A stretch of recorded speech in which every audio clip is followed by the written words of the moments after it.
Okay, welcome to this special episode of Bench to Bench. This is a mini series, and we are getting close to the end. And this is definitely a gentleman that I've wanted to speak with for a while. It's Kyle Hood of Wheels and Wings. How are you doing today, Kyle?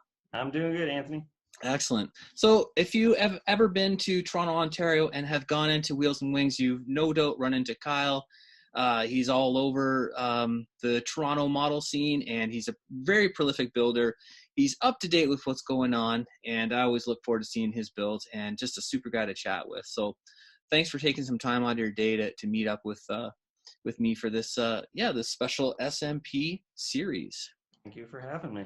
Yeah, so well, let's get into it. I always like to start this off with a history of paint with Kyle. So where did you start out using, and where are you today? Because you're definitely a guy with your finger on the pulse.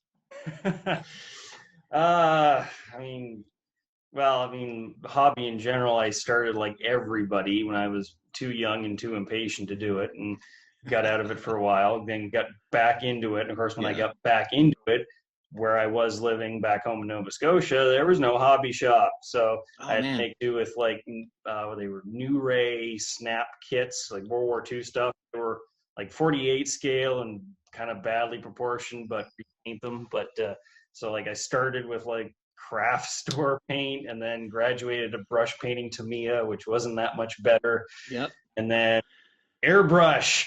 Yay. Yes. Yeah. Makes life so much easier. Than Tamiya airbrush is great. Then Tamiya with lacquer thinner, even better. Yeah. Vallejo, hit and miss. And then get into proper like the new Tamiya LP lacquers and things like that. And it's just like, wow.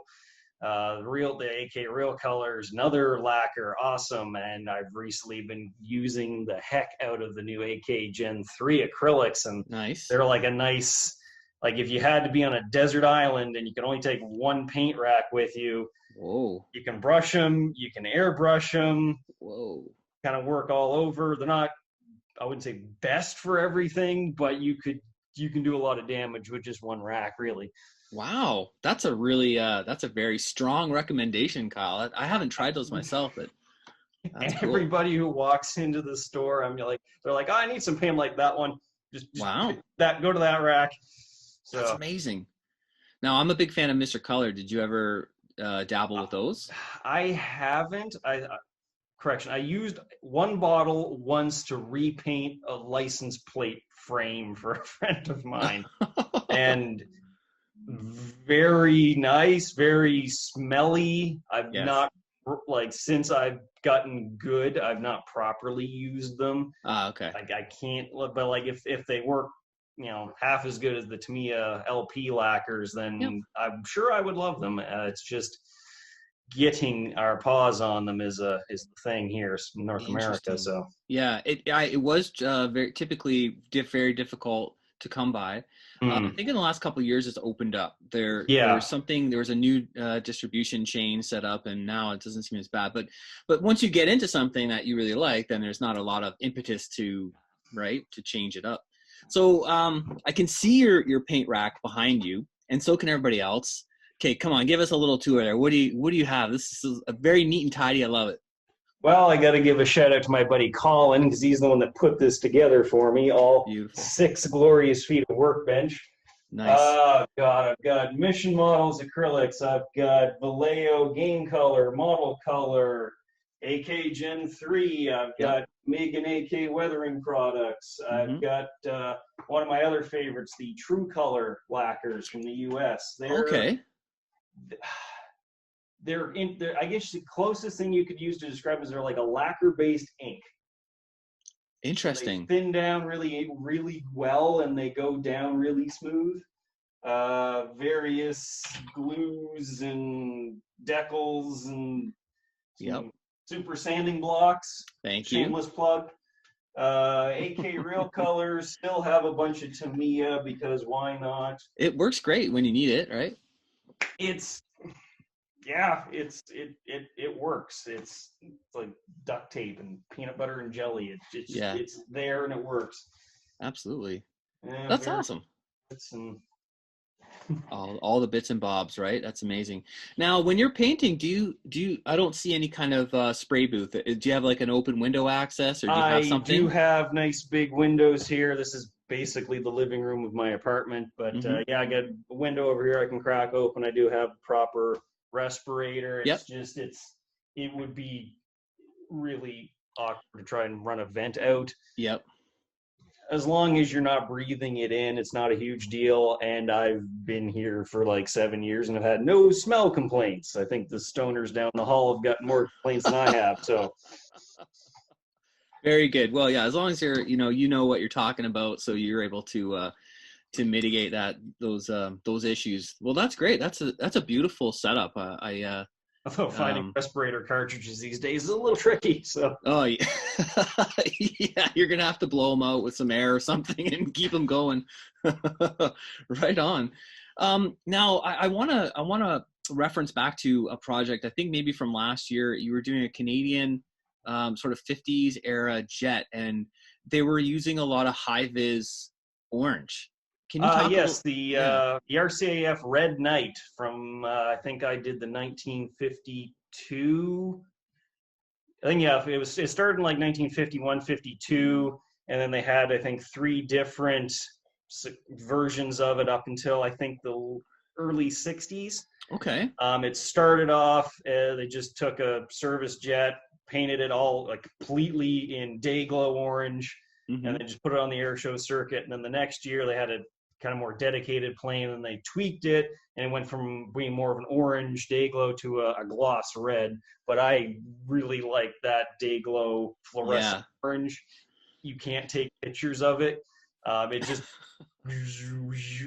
it glows. That's amazing. Apparently in real life the color, it was a pain in the butt because it would weather really fast and really bad and would Oh, fade out and get blotchy. So eventually, like especially if you're a fan of Canadian airplanes, you see a shift. They go from day glow to just gloss red okay. because they didn't have to touch it up all the time. Okay. Not as not as, not Yeah, as eye catching on a show table, but sure. plus every fluorescent orange paint is crap to try to All use. right. So that leads me to my Um, next question. How did you, well, I have two questions. Number one, what was the purpose of the high vis sort of in the real world? And then how did you get it when you actually arrived at the formulation for your model? for that aircraft, obviously it was an air show plane, so bright, colorful, easy to see. From the actual like military aircraft, it would normally be like a nose, wingtips, tail surfaces. The idea with the bare metal aircraft and stuff like that from the early 50s, or the big Canadian airplane, the Avro Aero, when they were testing that in the winter, big white airplane crashes in snow. Where'd it Oh, go? So okay. day glow panels, because they glowed under even very low light, if a plane went down, it would be easy to see. Or even if it was still in the air and it was, inclement weather, it would be easy for other aircraft to see.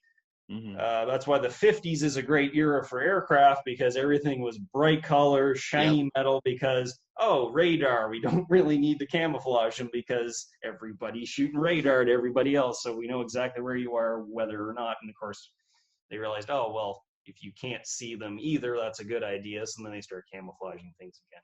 Yeah, that's amazing. But I mean, Um, still today, like, RCAF is generally pretty good at very colorful air show aircraft, even on the yes. Hornet. Yeah, yeah. And I mean, there were some beautiful schemes from the last couple of years, right? Like The Canada 151, yeah, the Battle of Britain, yep. uh, won lots of them. They've gotten lazy. Apparently, due to regulations, they have to keep X amount percent of the plane in its original scheme. In the event of something, I don't know, war, I guess they have to switch it back to the low vis gray.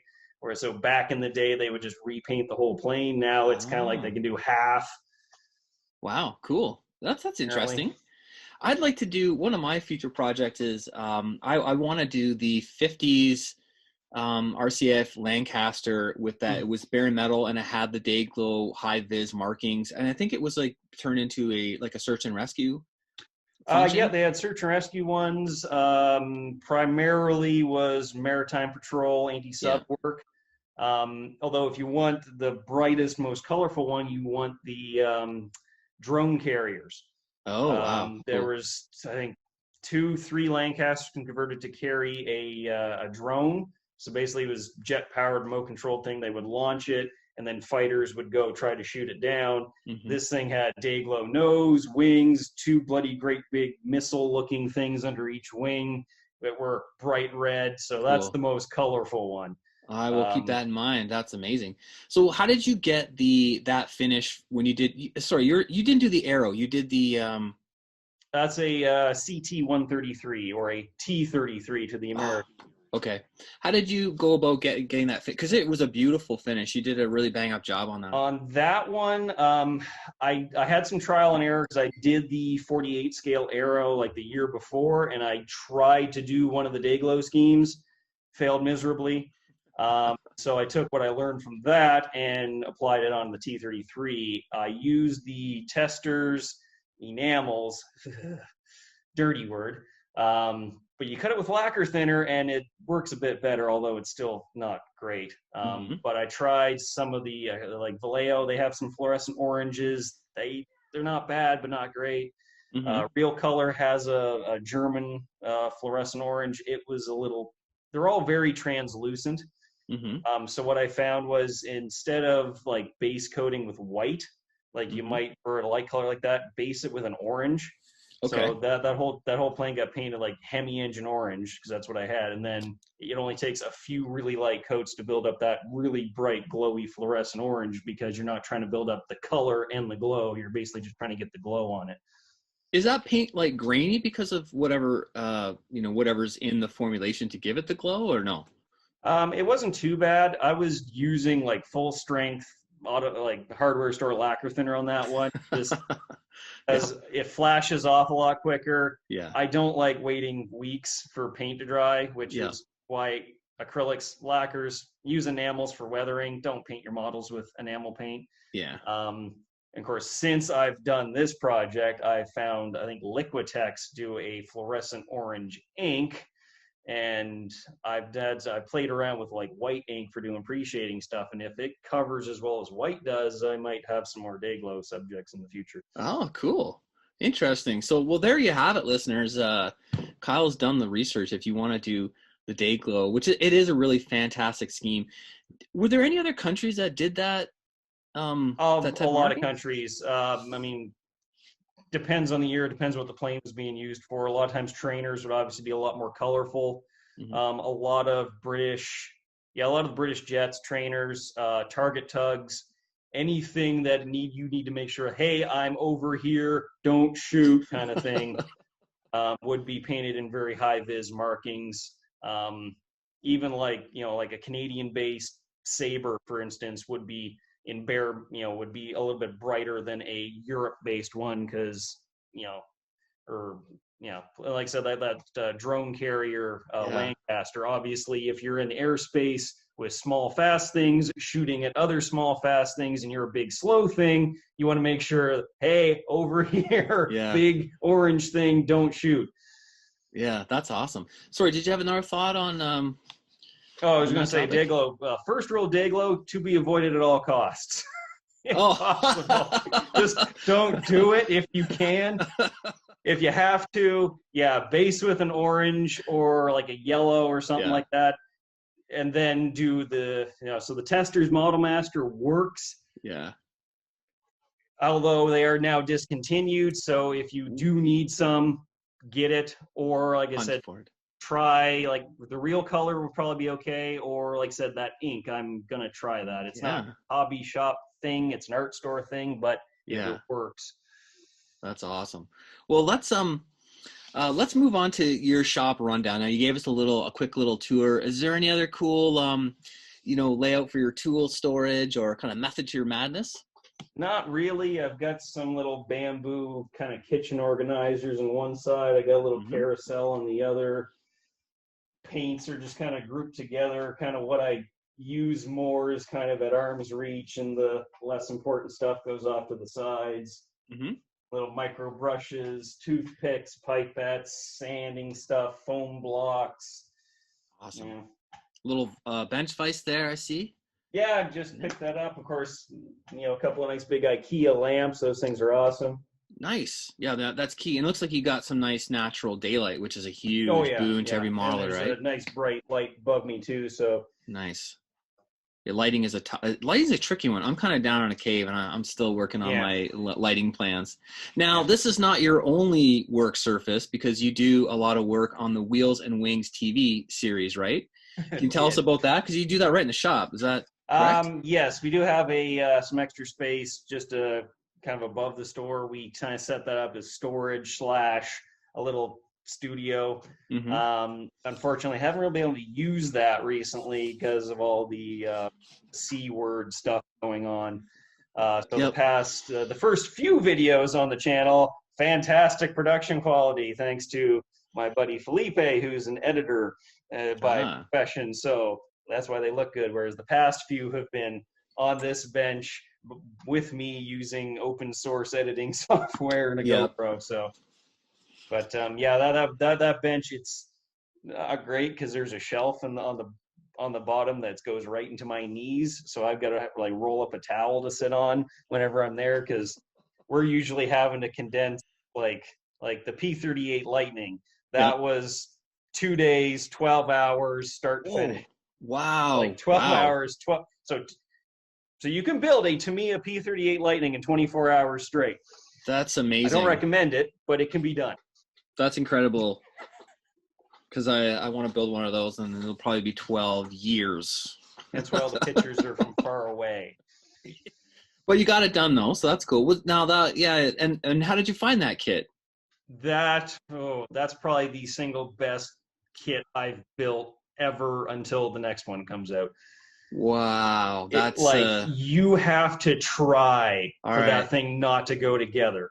Like you have to try hard to screw it up. So that would be fine aside from being lots of parts but you could give that to somebody and they would you have to be a horrible modeler to not get that kit to fit together and look good. That's a pretty that's an incredible recommendation. I think I'm gonna have to get one. I think I say in the video, Santa Claus. Tamiya is their own adjective. It's like try to describe a Tamiya kit without using the word Tamiya. Yeah, that's amazing. I'm dying for a nice fun build that is the pleasure to build. It's usually a struggle and trying to overcome obstacles, but that's really cool. So fortunately, they don't do sci-fi for guys. Hey, you know what though? I do like a little bit of everything, and I love the Lightning, and that was definitely on my list. And waiting for the eventual, I hope, J and L versions, which allow you to do all the bare metal later war stuff. Right. It started out camouflage, and then they just went to that's right, after the engine upgrade. Yes, modify the engine, different cockpit, they basically improved it a little bit. The early ones had, the engines weren't quite powerful enough, they overheated. They looked nice because they had the nice kind of more streamlined engine nacelles, but then they went to move the intercoolers and the radiators around and everything, because of course two bloody great big V12s with two turbochargers on it, so lots of heat. And they served more in the Pacific and North Africa than anywhere else. So hot climates too didn't help. Yeah, that's really, and wasn't Howard Hawks who helped kind of redefine the system? Howard Hughes might have been involved. Believe it or not, Charles Lindbergh had a lot of influence, because he actually went on a tour of the American fighter squadrons in the Pacific to teach them over water long distance flying, because of course he flew across the Atlantic. So he was showing okay, set engine revs at this, oil pressure at this, throttle settings, and these guys were able to increase the effective range they could fly without having to add on external tank or bigger external tanks, which of course involve drag, slow you down, decrease your range, counterproductive to putting more gasoline on the thing. Yeah. And he actually got in trouble because he flew an actual patrol with a squadron and shot down a Japanese fighter. And of course, he's supposed to be a civilian non-combatant in a war zone. So they quietly hushed him back to the U.S. before anybody could find out about it, except we all know, because worst kept secrets. Yeah, that's an amazing story. And I remember something about him influencing the design of the cooling method, right? I thought that's what his input was. That he had some possibly technical. I mean, there was like somebody like he was involved quite a bit with the aviation industry pre-war, and then of course culminating in the Spruce Goose. It's called the Hercules. If you've seen The Aviator, he was also working on a twin engine, twin boom, high altitude, super fast reconnaissance airplane, which he crashed and I think broke every bone that he could possibly break. Yeah, that didn't turn out well for him. Yeah, wow, amazing stuff. That is very cool. As you can tell, I'm a nerd. I read lots. Yeah, so you're the man with all the knowledge for sure. Walking. Some people were dropped on their heads as kids. I was thrown across the room and hit a bookshelf. There you go. Well, that's fascinating stuff. Man, I'm gonna have to get into a P38. I can just almost envision unpacking the box and then the model pops out. Well, let's talk about some of your other projects. I know that recently you did finish an M8 and an R35, and you said you've had a few more things. So what have you been doing? I probably built more kits this year. This is probably a sentiment shared by lots of people. Built more this year than probably the past two. Done a whole bunch of armor. The M8, which was a Stuart with a 75 millimeter howitzer on it for infantry support, although used mostly by armored cavalry reconnaissance units. Big boom in case you ran into something that needed a big boom. What else? I did the R35. Of course, there's a video for that one. Very French. I hope it's not too offensive. But I made sure to put the can in that because that was hilarious. I got lots of comments on that. Awesome. Did a Japanese Chiha, the ancient Tamiya kit. Done a whole bunch of 72nd scale aircraft. I'm in love with the AZ models, BF 109s, the Fs, the Gs, the Ks. It's not the best kit, but you get a lot of options in the box. So I've been cranking those out. Doesn't hurt that extra decal are evil because they'll put a decal sheet out with like 10 awesome paint schemes and you have to buy, and then you're like, well, no, that one looks really good. Okay, I just build them all. There you go. So don't buy extra decal. It's the conspiracy to buy more models. I think that's just good marketing, right? They gotcha. How many are you into? Right now, I've got that's the new special hobby Night Fighter Meteor. It's been going together pretty good. Cockpit is fantastic, so I've got high hopes for special hobby going forward. I think the rest of the kit's a bit recycled, so not the best fit. And another AZ models 72nd Spitfire. That's going to be, I got a pack of 3 of these. No decals, but they give you 3 complete kits. That's going to be 3 Canadian ones. Nice, excellent. So what's the deal there? You have to go to extra decal to get your decal sheets to go along with the kits? Not necessarily. What was it? I just was perusing and I found this one. It was for Luftwaffe reconnaissance aircraft. They had this awesome looking North African BF 110, the twin engine fighter. I'm like, that looks cool. So I bought that, did that one. And then of course, while you're, don't read things because you get ideas. And I was looking at them like, wow, those are kind of nice looking BF 109s, different paint schemes and the camera options. I'm like, I got one on the shelf there. Let's build that. And then you look at the next scheme and it's like, oh, you read more about it. Like, oh, that's really cool. This, this scratched together unit doing reconnaissance and like March of 45 over the Allied front. It's like, okay, that looks really cool. And it's different paint schemes than the usual 109s because it's just a rabbit hole. Yeah, that's really that's the fun of modeling, right? Is finding these interesting and unique projects. Yeah, you research one plane, you find out, oh, this pilot did this thing, and then you research that guy, like, oh, well, he also flew this plane with that squadron and did this thing, so you got to go buy that one. And then you read about that thing, you find a different guy who did another thing with another. Yeah. You got to pick one and then hunker down, right? Yeah. Yeah, excellent. Well, variety is the spice of life. So absolutely, yes. I mean, that's the kind of the way I see it too. Yeah, very cool. Are there any kits coming out that have caught your eye? Special Hobby just announced brand new 109E Battle of Britain in 72nd scale, and like I said, the cockpit on that Meteor kit is like almost Tamiya good. Oh wow! So if the rest of this 109 is a completely new tool, if the entire kit is the level of the cockpit from this one, I'd probably be buying at least one or two. Not that I need them, but what else? Copper State models. Okay, small outfit from from Ukraine, Latvia, I believe. Okay, Latvia. Yep. If I got that wrong, Edgar, I'm sorry. I'm pretty sure it's Latvia. He does 135th scale World War I armored cars and 132nd scale World War I aircraft, and they just announced, completely out of the blue, a Canadian armored car from the First World War. Oh, that's cool. Wow, that's a little bit unique, right? Very. I mean, if you like Canadian stuff, boom. If you like World War I stuff, boom. If you like a box on wheels with machine guns on it, awesome. And of course, the first Canadian motor machine gun brigade was the world's first organized mechanized unit. Really? Wow, I did not know that. And they didn't see a lot of use until the German Spring Offensive in 1918, and we did quite a bit to help stop that and end the war. So, wow, very cool. A little bit of.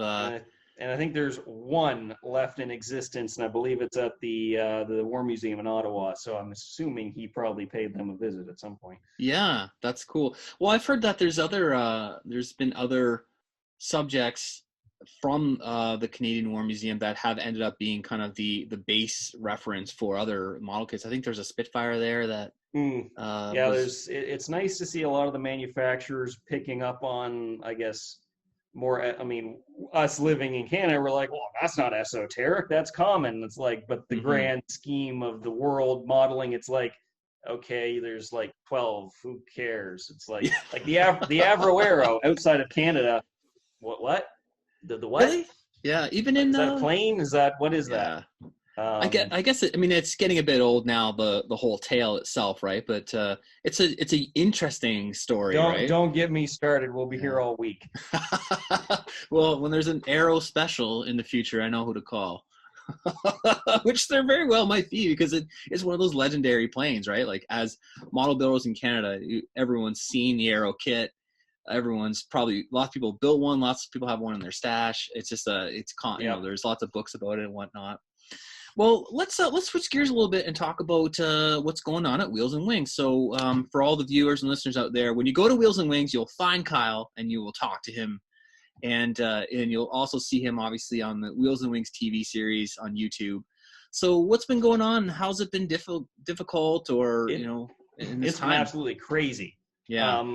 All the bad, awful nastiness aside from 2020, it's been a boon for the hobby. I guess June, July, August were the 3 busiest months we've had in 34 years of being open. Wow, that's incredible. I mean, that's incredible. Like, the regulars coming in, stocking up because everybody's at home, or lots of new people like, hey, I found this old kit in my attic that I forgot that I had. I need paint and glue. And like, oh my God, you guys got 1 billion model kits here. But yeah, it's been absolutely crazy. I mean, there's still been all kinds of new product releases, new kit releases, all kinds of stuff still coming out, even though large parts of the world are on lockdown or, having to undergo restrictions. I mean, some things are hard to get right now. Like some of the stuff from Japan is kind of trickling in. Yeah. I think a lot of Japan is still very, very not quite full lockdown, but restricted. I know Tamiya is only like working at a fraction of their normal capacity. Wow. So I don't think some of our paint racks have been completely full at any one time for the past few months, just because supply is down and demand is way up. So yeah. So but it's been crazy. I mean, we have to do our usual, distancing and sanitizing and masks and all that stuff. But it's like we're modelers. We sand and paint. Like, it's not like we don't have masks at home and stuff like that. So yeah, everyone's used to it by now, I think, too, right? Like we've all been pretty good and trying to respect each other and beat the whole thing collectively, right? So wow, that's really interesting. Of course, like we're first and foremost a traditional brick and mortar hobby shop, but we did launch our online store kind of like a month or two just before the lockdown here in Ontario happened back in the winter, spring, and that's just, we've been shipping stuff like all over the place, at least where Canada Post will send stuff to anyway. Yes, yeah. But that's been a big boom too. So some people can order it for pickup and they don't have to come into the store. They can just grab it at the door, or they order a kit online. They come in, pick it up, grab the paint, glue, and everything else that they can order, and we've had, especially when that was the big news when Wingnut Wings folded up. Yes. I think we had just gotten like the last shipment to leave New Zealand kind of thing from our supplier.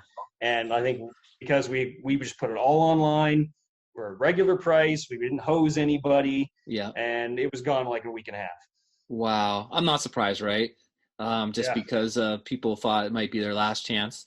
Now it seems like there might be now with Hmong doing the DR1, right? And it sounds like Hmong was producing kits on behalf after they were designed. That seems to be the story that everyone got. Mang was doing the actual manufacturing, so I guess Wingnut would do all the CAD work, send it off to them. They cut the molds and that thing. There's been some issues with the DR1. Really? Yeah, apparently, I don't know if Mang was just rushing to get them out, but apparently it's mostly just the wing sprue.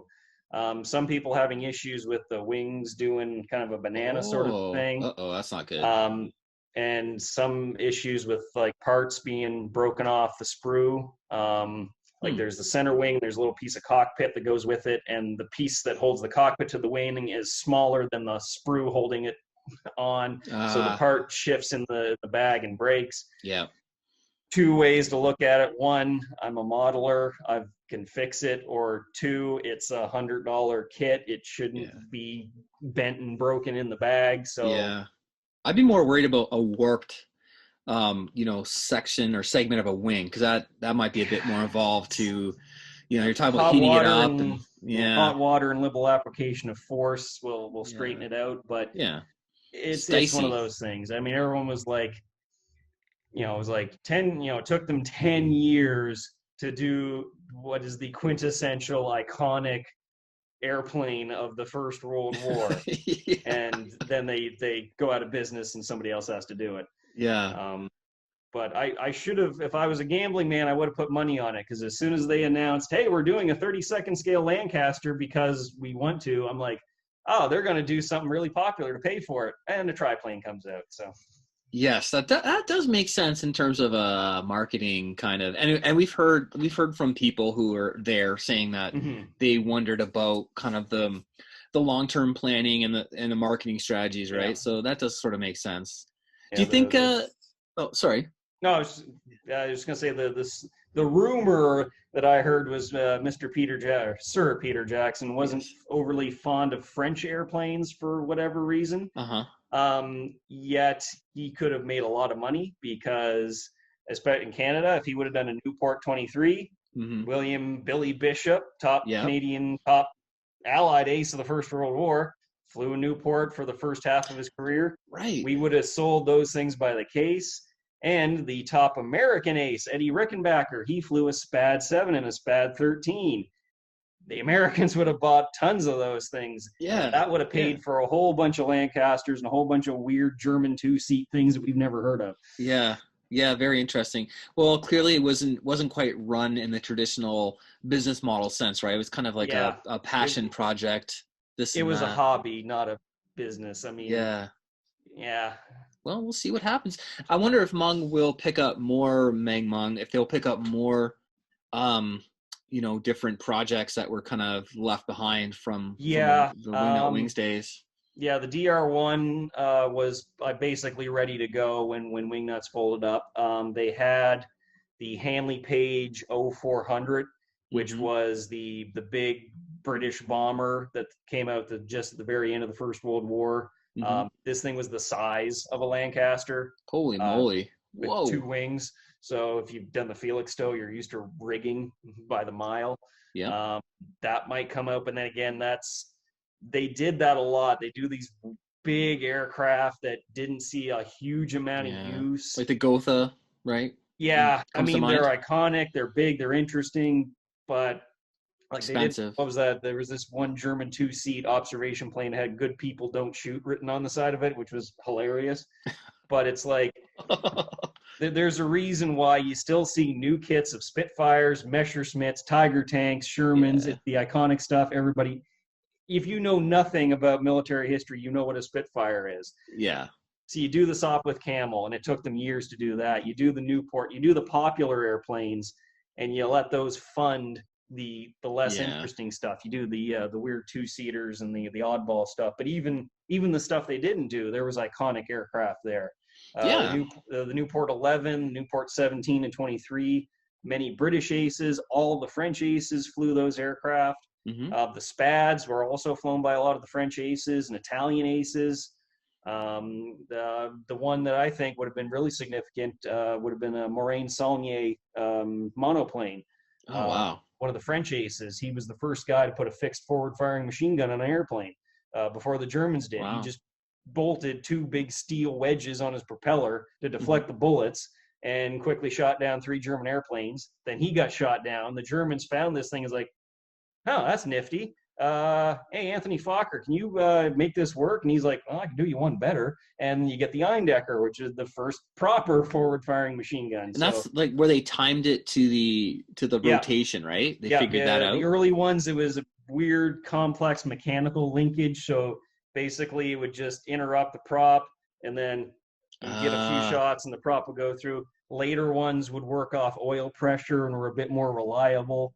Wow. The British didn't trust them till the end of the war, so like guys like Billy Bishop, they had to deal with a machine gun on the top wing. Right. Yeah. Okay. So you figure this guy, he scored 60 victories. The 30 of them, he didn't even see the machine gun that he was shooting at people with. Oh my goodness! Kind of just follow the tracer and walk it on.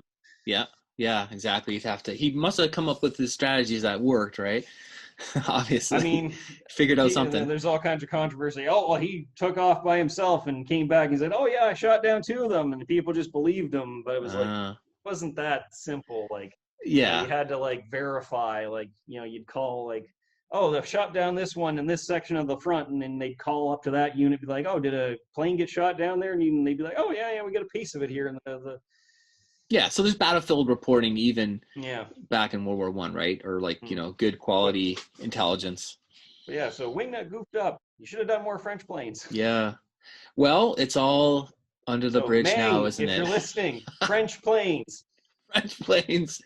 Now, do you think... I guess I should say Edgar, Copper State, more French planes. Yeah. I mean, there's a vacuum, right? There's an opportunity for another builder. Do you think those French planes would be...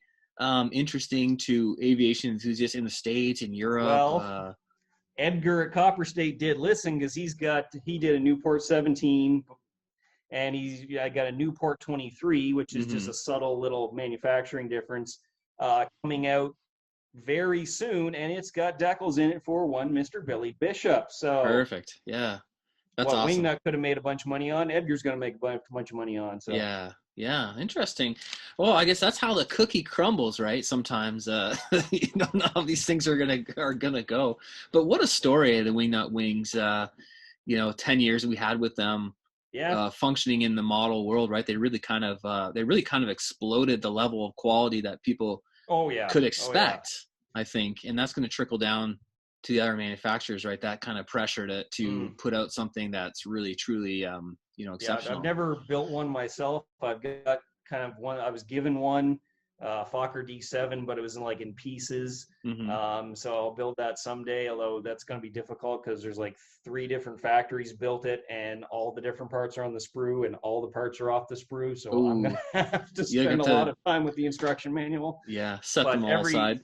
Everything I've heard, like if you had a little bit too much paint on a part and tried to glue it in place, that would knock the tolerances off enough that the next piece wouldn't fit. Yes. So that they push the next level for detail and for fit. And like people are like, you're gonna do what kind of airplanes, and you're gonna charge how much for them, and couldn't get enough of them. Yeah, exactly. That I know their customers at the store. I think they probably would buy every single one as soon as it came out, because they wanted wow. every single one, because they're like, I'm the same. Like, I'll build subjects of stuff I'm not usually interested in if the kit's really good. Yes, I can see that. Just having struggling through the opposite, right? Picking the subject and then kind of struggling through, a poor or older kit by today's standards, man. It can really sap your mojo sometimes. So yeah, that's quite interesting. I didn't mean to ask you. We were discussing this just before we started to record this episode. Did you have a chance to play around with Ravel's new Aqua color? I did a few little tests. They're now in stock at the store. I stayed an hour late last night to get them all put in. I did a quick few little tests, so I can report that it works with, of course, its own thinner, water, Tamiya acrylic thinner, AK acrylic thinner, Mission Models acrylic thinner. Stay away from lacquer, obviously. So it works with all those. They are very thick. The closest comparison I've come up with would be the Citadel paints. I haven't used much, but they are very, very thick in the bottle. They're going to be really good for dry brushing because they're so thick, so you can get a lot of paint to hold into the brush. You're going to want to thin these things down for brush painting, and especially for airbrushing, because but they stick to plastic very well even without a primer. They tape, they just laugh off Tamiya tape. You give it a few hours, and it's that's not always coming key. off. Yeah. So I it's got that going for it over my new favorite AK Gen 3 paints, because those do need a proper primer. Yeah. The big advantage is going to be definitely for the beginners, because you buy a Ravel kit and there's this ungodly mess that they call a paint call out. Using all their own names and numbers and weird mixes. So instead of having to try to convert that into Tamiya or AK or MiG or whatever you're using, you can just go buy, the number 24, 11, 72 and get the exact ones you need. But perfect. it's it's one thing. As you can see, I don't have any one preference to paint. It's like pop. Coke, Pepsi, President's Choice, our compliments, whatever's on sale. Yeah. Some paints work better for certain things than others. Exactly. You want nice fine lines, nice thin layers, nice glosses, you can go with a lacquer. You want something you can brush paint and dry brush and do figures with, you go with an acrylic. Yeah. You want something that takes forever to dry, or if it dries at all, you use enamels. Nobody uses enamels anymore, right? Yeah, I'm trying to wean as many people off as I can, but people are like, "Oh, well, what happens? All my Humbrolls and testers are gone." It's like using acrylic. Yeah.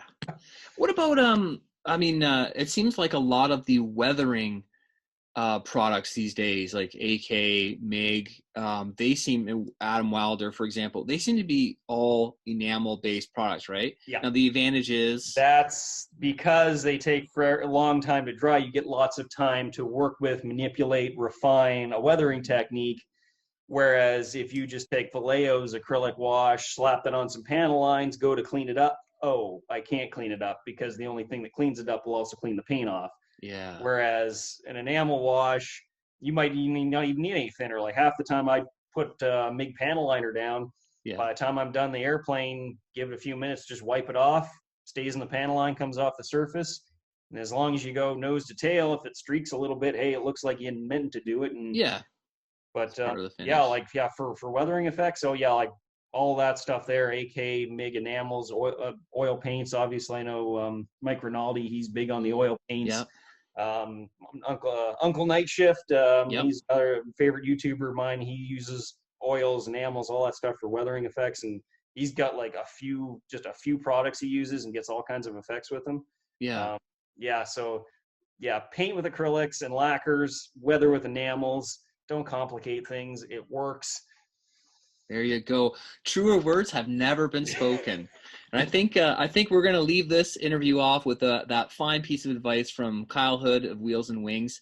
And let's remind everybody, where can they check out your different online and social media links? Well, there's wheelswingzstore.com. We don't have everything in the store on there yet, but that is eventually where we want to go. A lot of our Tamiya, Edward, Ravel, Italeri, etc. The AK paints, we'll probably have those new Ravel, at least the acrylics up there pretty soon. Nice. Check us out on Facebook. I think it's at WW Hobbies. Follow us there. All of the new stuff coming into the store gets posted on there. If I'm on Facebook late at night and I see a new awesome looking kit release, it gets shared on the page. Wheels Wings TV, you can find us on YouTube. There's not a lot on there yet, but I've got a few special early release Tamiya kits off camera here we just got from our friends at Borgfeld that will be getting reviewed soon. Excellent. Plus another couple that I've hinted at before. And of course, 1880 Danforth Avenue, Toronto, Ontario, in Canada. We right now are open every day, 12 to 5, for people to come in and shop around. Although, still got to do your C social word distancing again. We'll see what happens. Yeah, I mean, we are having a bit of a ramp up right now, but we hope everyone will, respect the social distancing, use the mask, and we can all get along. But it is a heck of a shop. I think it's my favorite shop in all of Canada. I mean, definitely a contender for greatest small shop in the world. Hard to pick when you get to that high level. Horn, but yeah, I tell us that all the time. So. I know, I love it. It is, man. We didn't even talk about the basement, but another time. You got to check that shop out. Well, listen, I want to thank you so much for meeting up with me. I know we kind of planned this out a long time ago, and it took a little bit of time to get to, but it well worth it. What an interesting discussion. So thank you so much, Kyle. Thank you.